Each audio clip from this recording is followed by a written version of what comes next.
Hello my dear students, मैं आज़ाद sir आपका अपना YouTube channel mentor study point में स्वागत है। जैसा कि आप जानते हैं कि मैं आप लोगों को अपने YouTube channel mentor study point के माध्यम से क्लास 12 क्लास की हिस्ट्री के बारे में बता रहा हूं, जो हिस्ट्री को हम लोग प्राचीन भारत अर्थात पार्ट 1 के नाम से जानते हैं। इस पार्ट 1 यानी प्राचीन भारत में कुल आपको 4 चैप्टर पढ़ना है, जिसमें से मैंने अभी तक आप लोगों को 3 चैप्टर के बारे में पढ़ा दिया है। चौथा चैप्टर हम लोग पढ़ रहे हैं, जिसका नाम है विचारक विश्वास और इमारतें।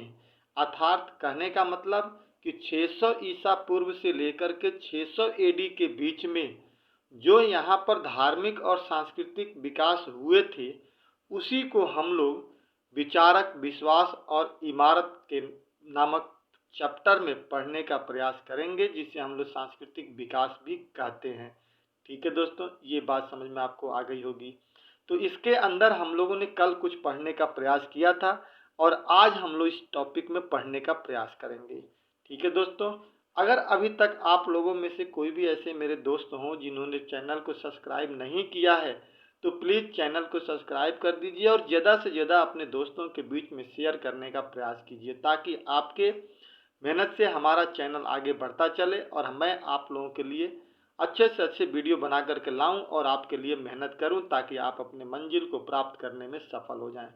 ठीक है दोस्तों, चलिए इस वीडियो के माध्यम से मैं एक छोटा सा आपको संदेश भी देना चाहता हूं, खास करके उन बच्चों के लिए जो मेरे बच्चे जो 12वीं क्लास के हैं और जो इस वीडियो को देख रहे हैं।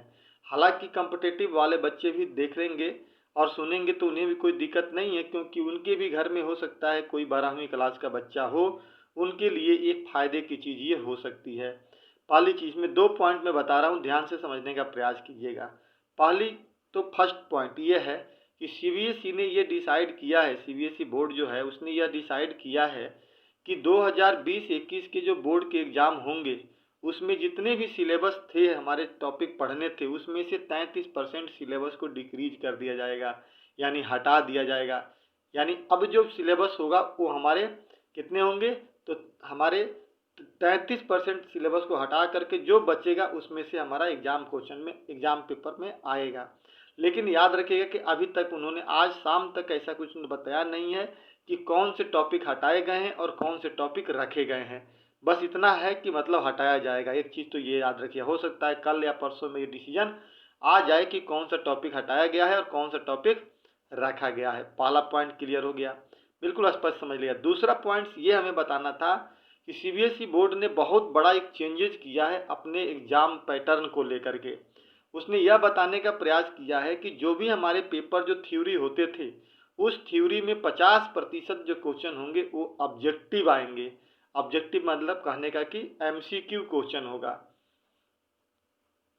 अर्थात कहने का मतलब कि 12वीं क्लास के इतिहास को अगर हम ले लें एग्जाम्पल के तौर पे, तो इसमें 80 क्वेश्चन आते थे, 80 नंबर के पेपर होते थे, 20 तो प्रैक्टिकल आपके स्कूलों से होते थे।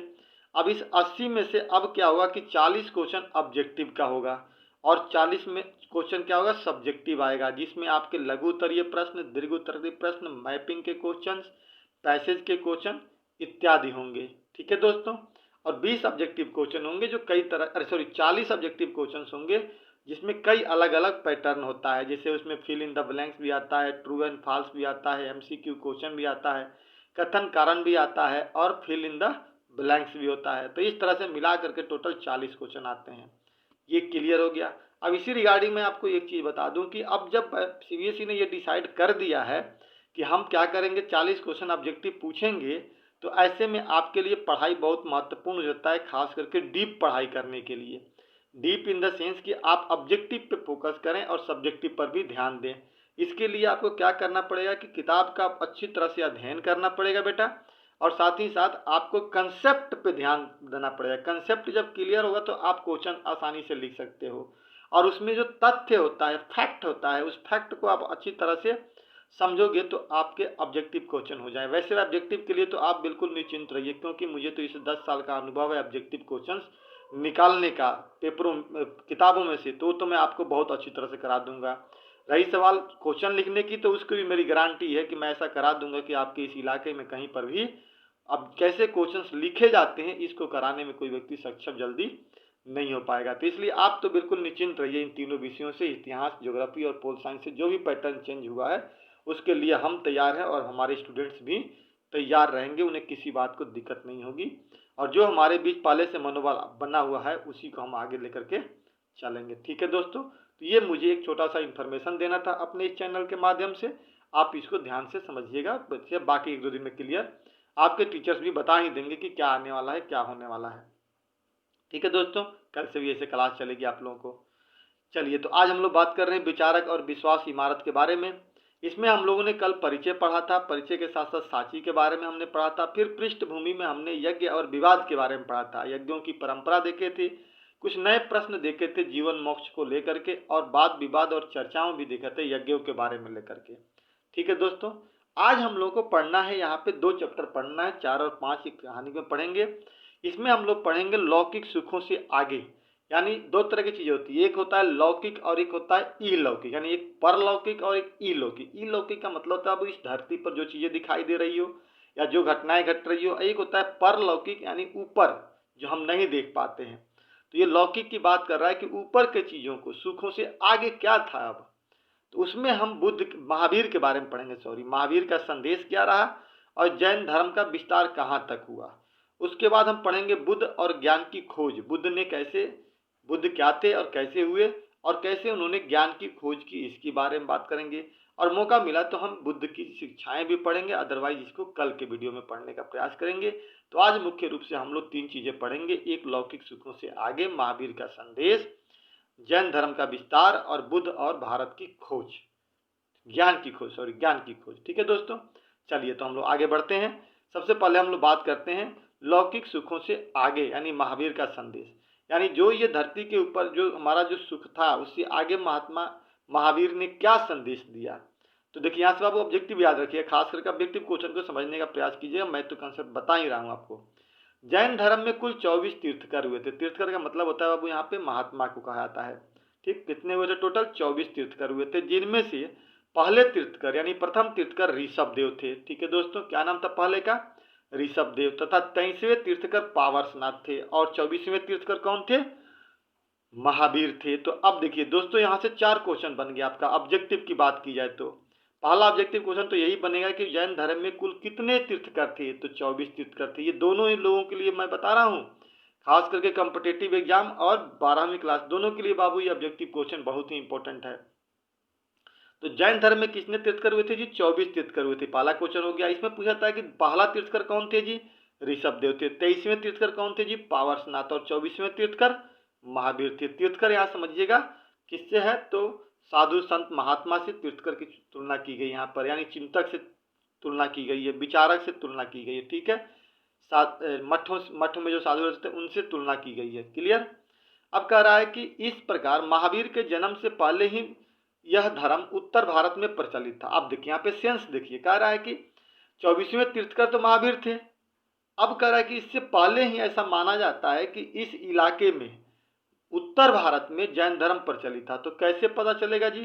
तो देखिए कह रहा है कि 24वें तीर्थकर अगर महावीर थे तो उसके पहले 23 तीर्थकर हो चुके थे। और एक कल्पना कीजिए कि अगर एक व्यक्ति 50 साल भी जिंदा रहा होगा तो 23 तीर्थकर है, तो 23 का मतलब कितना हो गया? लगभग 1150 साल। और हम अब महावीर का जन्म कहा जाता है कि 540 ईसा पूर्व के आसपास में हुआ था। तो अगर उसमें हम 11 साल जोड़ देंगे तो लगभग हम 1500 ईसा पूर्व काल पर पहुंच जाएंगे, मैंने पीछे चले जाएंगे, हम लोग वैदिक काल में चले जाएंगे। तो इसका मतलब कि बहुत पहले से जैन धर्म चला आ रहा था। हाँ, उसका एक प्रमाणित रूप हुआ, चाहे कहते हैं ना हम द्वितीय संस्थापक कहें, चाहे जो कहें, या प्रचार प्रसार की बात करें, इन सारे चीज़ों के लिए महावीर जिम्मेदार थे और उन्हीं के समय में जैन धर्म का ज़्यादा प्रसार हुआ। इसीलिए कह रहा है कि यह धर्म उत्तर भारत में पहले से ही प्रचलित है, एक हम अनुमान लगा कर रहे हैं। इसलिए जैन धर्म को शाश्वत धर्म कहते हैं। शाश्वत धर्म का मतलब होता है बेटा कि जो धर्म कभी नष्ट न हुआ हो, मतलब जिसका कभी पतन न हुआ हो, उसे हम क्या कहते हैं? शाश्वत धर्म के नाम से जानते हैं। ठीक है दोस्तों, यहाँ तक क्लियर हो गया? कह रहा है कि जैन धर्म में शिक्षक को तीर्थकर कहा जाता था। क्या कहता था? तीर्थकर यानी शिक्षक कौन थे जी? जो घूम घूम करके उपदेश देते थे, यानी जो शिक्षा देते थे उसे हम शिक्षक कहते थे। और इसी शिक्षक को जैन धर्म की भाषा में हम क्या कहते थे? तीर्थकर कहते थे। क्लियर हो गया? तो 24 तीर्थकर हुए, यानी 24 शिक्षक हुए जो ज्ञान देते थे घूम घूम कर लोगों को। यहाँ तक क्लियर? अब कह रहा कि जैन धर्म के संस्थापक ऋषभ देव थे। कौन थे जी? ऋषभ देव। पहला क्वेश्चन बन गया। लेकिन वास्तविक संस्थापक महावीर थे। कहने की बात समझ में आ गई ना, कि एक तो संस्थापक हो गया जिसे नींव रख दिया, लेकिन उसका प्रचार प्रसार दुनिया में फैलाने वाले कौन थे? महावीर थे। तो इनको हम लोग वास्तविक संस्थापक कहते हैं। इनका जन्म वज्जी संघ में वैशाली के निकट कुंड ग्राम के ज्ञात्रिक क्षत्रिय कुल में 540 ईसा पूर्व में हुआ था। अब देखिए कितने यहाँ से ऑब्जेक्टिव बन गए। पहला क्वेश्चन बन गया ऑब्जेक्टिव कि संस्थापक कौन थे? ऋषभ देव। वास्तविक संस्थापक कौन थे जी? महावीर थे। महावीर का जन्म कहाँ हुआ था जी? तो वज्जी संघ के वैशाली के कुंड ग्राम में हुआ था। जातक क्षत्रिय कुल के थे और 540 ईसा पूर्व में हुआ था। ये बाबू आप लोग याद रखिएगा, यहाँ से क्वेश्चन आपके ऑब्जेक्टिव कई सारे बन जाते हैं। आगे चलिए, आगे हम बात कर रहे हैं कि महावीर के जन्म बचपन का नाम वर्धमान था। देखिए यही ऑब्जेक्टिव पूछ देगा कि महावीर के बचपन का नाम क्या था जी? तो वर्धमान था। इनके पिता का नाम सिद्धार्थ तथा माता का नाम त्रिशला था। पिता का नाम क्या था जी? सिद्धार्थ था और माता का नाम त्रिशला था। पत्नी का नाम यशोदा था तथा पुत्री का नाम अणुज्या या प्रियदर्शना था। और इनके दामाद जो थे उनका नाम जमाली था, जो महावीर के पहले शिष्य थे, प्रथम शिष्य थे। क्लियर? तो यहाँ पूरा ये पैराग्राफ बाबू क्या है आपका? एक ऑब्जेक्टिव का 5-6 क्वेश्चन यहाँ से क्रिएट होता है। अब कह रहा है आगे कि जैन धर्म की अवधारणा, महत्वपूर्ण अवधारणा यह थी कि संपूर्ण विश्व ही प्राणवान है। यानी जैन धर्म कहता है कि पूरा विश्व में ही प्राण है, कोई अजीवित चीज नहीं है, सब में जान है। वो पत्थर हो या नदी हो या जल हो या पानी हो या वृक्ष हो, सब में जान है। जैन धर्म का ये अवधारणा था। अर्थात कह रहा है कि पत्थर, चट्टान, जल आदि सभी में जीवन होता है। वहीं दूसरी तरफ उनका मानना था कि जीव के प्रति अहिंसा, खास करके इंसानों, जानवरों, पेड़ पौधों और कीड़े मकोड़ों को न मारना ही जैन दर्शन का केंद्र बिंदु था। यानी ये क्या थे? हिंसा के खिलाफ थे, अहिंसावादी थे। किसी की हत्या करना ये लोग नहीं चाहते थे। अर्थात जैन धर्म हिंसा के विरोधी और अहिंसा के समर्थक था। क्लियर हो गया दोस्तों? कि ये क्या कहते हैं कि पूरा विश्व क्या है? प्राणवान, यानी सभी जगह पे जान है। वो पत्थर हो या पानी हो या इंसान हो या पेड़ हो या पौधा हो, सब में जान होता है। ठीक है? वो कीड़े मकोड़े हो सबको। और उनका एक सिद्धांत और भी था कि वो हिंसा में विश्वास नहीं करते थे, वो अहिंसावादी थे। ठीक है दोस्तों, यहां तक आपको बात मैंने समझा दिया। आगे देखिए, अब कह रहा है कि जैन धर्म के अनुसार जन्म और पुनः जन्म का चक्र कर्म द्वारा निर्धारित किया था। मतलब आपको कहने का मतलब कि जैसे पहले क्या था हमारे ब्राह्मण धर्म में कि वो था आपके पूजा पाठ के ऊपर, पूजा पाठ जैसा करेंगे वैसा जन्म कर्म निर्धारित था। लेकिन नहीं, महावीर ने कहा कि जन्म और पुनः जन्म की जो कहानी है वो कर्म पर निर्धारित है। यानी जैसा बेटा आप काम करोगे वैसा ही आपको फल मिलेगा। अगर इस धरती पे अच्छा काम करोगे तो अच्छे पुनः जन्म मिलेंगे, अगर बुरा काम करोगे तो पुनः जन्म मिलेगा।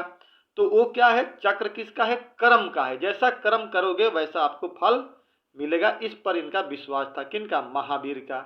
उनका मानना था कि कर्म के चक्र में मुक्ति के लिए त्याग और तपस्या की जरूरत होती है। मतलब अगर अच्छे कर्म करने हैं और मुक्ति पाना है इस संसार से, तो आपको त्याग और तपस्या की जरूरत पड़ेगी। यानी त्याग करनी पड़ेगी और तपस्या करनी पड़ेगी।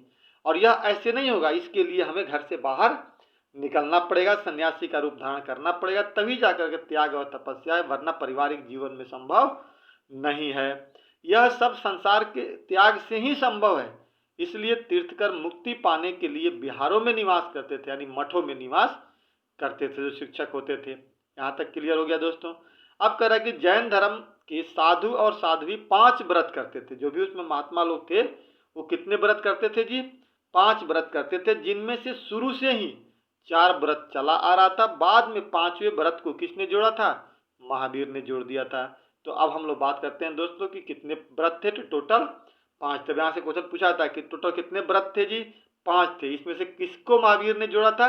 तो एक 5वें को जोड़ा था, जिसे हम लोग ब्रह्मचर्य कहते हैं। और बाकी पहले से चला आ रहा था 4 जो था। कौन कौन था जी? एक था अहिंसा, यानी हिंसा नहीं करना है। सत्य, यानी सत्य बोलना है। अपरिग्रह, अपरिग्रह का मतलब होता है बेटा धन इकट्ठा नहीं करना, यानी अपने पास धन इकट्ठा नहीं करेंगे। जैनियों का मानना था कि धन इकट्ठा नहीं करेंगे, लेकिन सच्चाई देखिए तो सबसे ज्यादा धन किनके पास है? जैनियों के पास ही होते हैं। लेकिन इनका मानना था कि धन इकट्ठा नहीं करना चाहिए। आस्ते का मतलब होता है बेटा चोरी नहीं करनी चाहिए, और ब्रह्मचर्य का मतलब शादी विवाह से दूर रहना चाहिए। ये उनके 5 महाव्रत थे, जिनमें से 5वां महाव्रत को महावीर ने जोड़ा था। तो ये भी यहाँ से क्वेश्चन आपका ऑब्जेक्टिव बन गए। इस प्रकार बेटा जो महावीर का संदेश था, इसको हमने समझने का प्रयास किया। आगे अब कह रहा है कि जैन धर्म का विस्तार कैसा हुआ, कहाँ कहाँ विस्तार हुआ था। तो इसका तो लगभग भारतीय उपमहाद्वीप में सभी जगह विस्तार हुआ था, लेकिन भारत से बाहर नहीं गया। इसलिए क्योंकि इसको कोई उतना सपोर्ट नहीं मिला, बाहर फैलाने वाला कोई व्यक्ति नहीं मिला। ठीक है बेटा। जैसे अगर हम बौद्ध धर्म की बात करें तो अशोक ने क्या किया, हिंदुस्तान से बाहर भेजा इसको, अपने बेटा अपने बेटी बाकी चीज़ों को भी प्रचार करने में लगा दिया। लेकिन चंद्रगुप्त मौर्य, जो इसने मौर्य साम्राज्य की स्थापना की थी, वो भी जैन धर्म को मानता था, जैन धर्म को ही अपनाया था, लेकिन उसने ये काम नहीं किया जो बुद्ध ने किया था। इसीलिए जैन धर्म का प्रचार प्रसार ज़्यादा नहीं हुआ, इंडिया तक रहा, लेकिन पतन भी जल्दी हो गया, क्योंकि आगे चल करके धीरे धीरे जैन धर्म ने क्या कर लिया, हिंदू धर्म को ही अपने ऊपर मना लिया, समाहित कर लिया। बहुत ज़्यादा अहिंसक भी थे, अहिंसक चीज़ों को मानते थे, इसीलिए धीरे धीरे इसका पतन हो गया। तो कह रहा है कि जैन धर्म भारत के कई हिस्सों में फैला था। जैन विद्वानों ने प्राकृत, संस्कृत, तमिल भाषाओं में साहित्य का सृजन किया था। ठीक है दोस्तों, कई भाषाओं में फैला था, कई हिस्सों में फैला था, बता ही दिया मैंने। धार्मिक परंपरा से जुड़ी हुई सबसे प्राचीन मूर्तियों में जैन तीर्थंकरों के उपासकों द्वारा बनवाई गई कई मूर्तियां भारतीय उपमहाद्वीप में कई हिस्सों में पाई गई है। इससे ये पता चलता है कि जैन धर्म पूरे भारत में फैला हुआ था। ठीक है, तो विस्तार भी हमने देख लिया। अब हम बात कर रहे हैं बुद्ध की, बात कर रहे हैं बुद्ध और ज्ञान की खोज, यानी बुद्ध कैसे हुए और कैसे उन्होंने ज्ञान की खोज की, इसकी चर्चा हम लोग करने जा रहे हैं।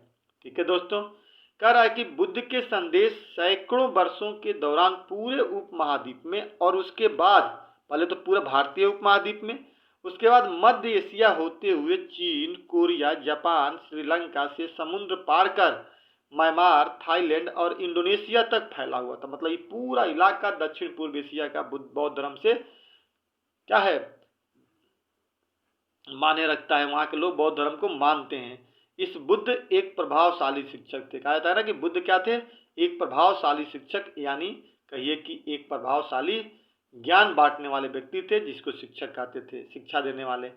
ठीक है, तो इसमें पूछा जाए कि आपको बौद्ध धर्म का प्रचार कहाँ कहाँ हुआ था, तो बता देंगे कि भारतीय उपमहाद्वीप के बाद मध्य एशिया से चीन, कोरिया, जापान, श्रीलंका, समुद्र पार, म्यांमार, थाईलैंड, इंडोनेशिया तक ये फैला हुआ था। ठीक है दोस्तों, कह रहा है कि बुद्ध के शिक्षाओं की जानकारी हमें उनके ग्रंथ त्रिपिटक से मिलती है। उनके 3 पिटक थे, 3 ग्रंथ थे, जैसे विनय पिटक, सूत पिटक और अभिधम पिटक। याद रखिएगा कितने ग्रंथ थे जी बेटा, 3 ग्रंथ थे, विनय पिटक, सूत पिटक और अभिधम पिटक। सूत पिटक में बुद्ध की शिक्षाओं का संग्रह किया गया है, जबकि अभिधम पिटक में दर्शन शास्त्र से जुड़े विषयों का संग्रह किया गया। मतलब पहले में क्या है, शिक्षा है, दूसरे में दर्शन शास्त्र है, जबकि तीसरा विनय पिटक में बुद्ध के नियमों का संग्रह किया गया। 3 हो गया ना, विनय पिटक, सूत पिटक और अभिधम पिटक, और तीनों में क्या क्या किए गए ये मैंने आपको बता दिया। अब कह रहा है कि बौद्ध धर्म की स्थापना गौतम बुद्ध द्वारा की गई थी। बिल्कुल सही बात है। इनका मूल नाम सिद्धार्थ था, याद रखिए। बचपन का नाम क्या था जी, सिद्धार्थ था। इनका गोत्र गौतम था। इनका जन्म 563 बीसी में लुम्बिनी नामक ग्राम में हुआ था, और ये शाक्य क्षत्रिय कुल के रहने वाले थे। तो यहाँ भी कई ऑब्जेक्टिव बन गए ना कि बौद्ध धर्म के संस्थापक कौन थे जी, गौतम बुद्ध थे। इनका बचपन का नाम क्या था जी, सिद्धार्थ था। इनका गोत्र क्या था, गौतम था। जन्म कब हुआ था, 563 ईसा पूर्व में। कहाँ हुआ था जी, लुम्बिनी, जो नेपाल में पड़ता है। किस क्षत्रिय कुल के थे, शाक्य क्षत्रिय कुल के थे। ठीक है बेटा, तो इस चीज को याद रखिएगा, यहाँ से ऑब्जेक्टिव आपके क्वेश्चन बन जाते हैं। अब कह रहा कि इनके जन्म के 7वें दिन इनकी माँ जो थी ना, महामाया, इनके माँ का जो नाम था महामाया, उनकी मृत्यु हो गई। जिसके बाद उनकी सौतेली माँ, जिसका नाम था प्रजापति गौतमी, ने इनका लालन पालन किया। इनके पिता का नाम सुधोधन था तथा पत्नी का नाम जसोधरा और पुत्र का नाम राहुल था। यहाँ से भी क्वेश्चन बन गए। पूछा जाए कि उनके माँ का नाम क्या था जी, महामाया। पिता का नाम क्या था जी, सुधोधन। पत्नी का नाम क्या था जी, यशोदा और यशोधरा, और पुत्र का नाम राहुल था। इनका लालन पालन किसने किया था जी, तो इनकी सौतेली माँ प्रजापति गौतमी ने, क्योंकि इनके जन्म के 7वें दिन बाद ही इनकी माँ की मृत्यु हो गई थी। कितने दिन के बाद, 7 दिन के बाद। तो ये ऑब्जेक्टिव बाबू यहाँ पे याद रखिएगा, कोई कंसेप्ट यहाँ पे नहीं है इसलिए नहीं बता रहे हैं। अब कह रहा है कि इनका लालन पालन राजमहल में हुआ था। ये तो कभी लोग जानते थे, इनके पिताजी एक रजवाड़े परिवार से थे।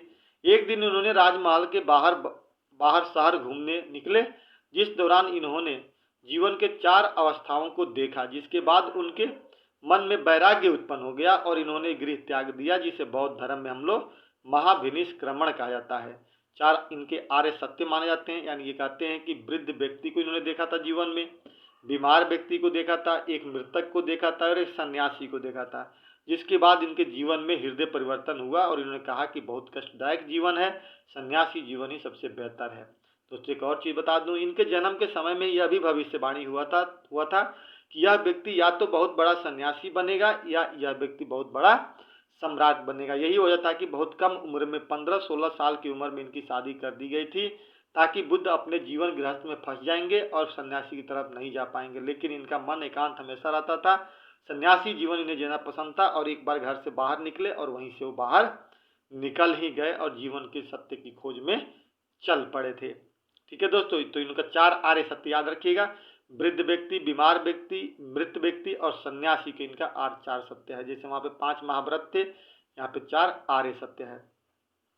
कह रहा है कि बुद्ध ने 29 वर्ष की अवस्था में गृह को त्याग दिया था। ये क्वेश्चन यहाँ से बन गया, कितनी वर्ष की अवस्था में गृह त्याग दिया था जी? 29 वर्ष की अवस्था में गृह त्याग दिए थे और 35 वर्ष की अवस्था में उन्हें ज्ञान की प्राप्ति हुई थी। कितने वर्ष की अवस्था में? 35 वर्ष की अवस्था में ज्ञान की प्राप्ति हुई थी, जिसे सर्वोच्च ज्ञान कहते हैं। इन्होंने अपना पहला उपदेश सारनाथ में दिया था। याद रखिएगा, पूछा था क्वेश्चन कि बुद्ध ने अपना पहला उपदेश कहाँ दिया था जी? सारनाथ में दिया था, जिसे धर्म चक्र प्रवर्तन कहा गया। पहली अवस्था को क्या कहा गया? जिसे घर से बाहर निकले तो महाभिनिष्क्रमण कहा गया। पहला उपदेश दिए तो उसे धर्म चक्र प्रवर्तन कहा गया। इनकी मृत्यु 80 वर्ष की अवस्था में कुशीनगर, जो आज गोरखपुर में पड़ता है, वहीं पे हो गई, जिसे महापरिनिर्वाण कहता है। बौद्ध धर्म में मृत्यु क्या कहते हैं? महापरिनिर्वाण कहते हैं। देखो दोस्तों, यहाँ पे 3 ऑब्जेक्टिव क्वेश्चन बन गया। मृत्यु की अवस्था को महापरिनिर्वाण कहते हैं, पहली बौद्ध शिक्षा जब देते हैं तो धर्म चक्र प्रवर्तन कहते हैं। ठीक है दोस्तों, और गृह त्याग की प्रक्रिया को हम लोग महाभिनिष्क्रमण कहते हैं। ठीक, बौद्ध धर्म में निर्वाण का अर्थ होता है अह और इच्छा को समाप्त करना। कहने का मतलब कि बौद्ध धर्म में जब निर्वाण किसी का हो जाता है, यानी ज्ञान की प्राप्ति हो जाती है, तो इसका मतलब होता है कि अहंकार से मुक्ति हो गई। और जिस व्यक्ति को अहंकार से मुक्ति हो जाती है तो वो व्यक्ति अपनी इच्छाओं पे नियंत्रण करने लगता है। जब किसी व्यक्ति को जब अपनी इच्छाओं पे नियंत्रण हो जाता है तो वही व्यक्ति आगे चल करके महात्मा के रूप में जाने लगता है, क्योंकि इच्छाओं पे पकड़ होना बहुत जरूरी है। ठीक है दोस्तों, तो इस वीडियो के माध्यम से हमने बुद्ध और बुद्ध के ज्ञान के बारे में समझने की कोशिश की और जानने का हमने प्रयास किया। तो इस वीडियो में दोस्तों आज हम लोग यहीं तक पढ़ेंगे बुद्ध और ज्ञान की खोज के बारे में।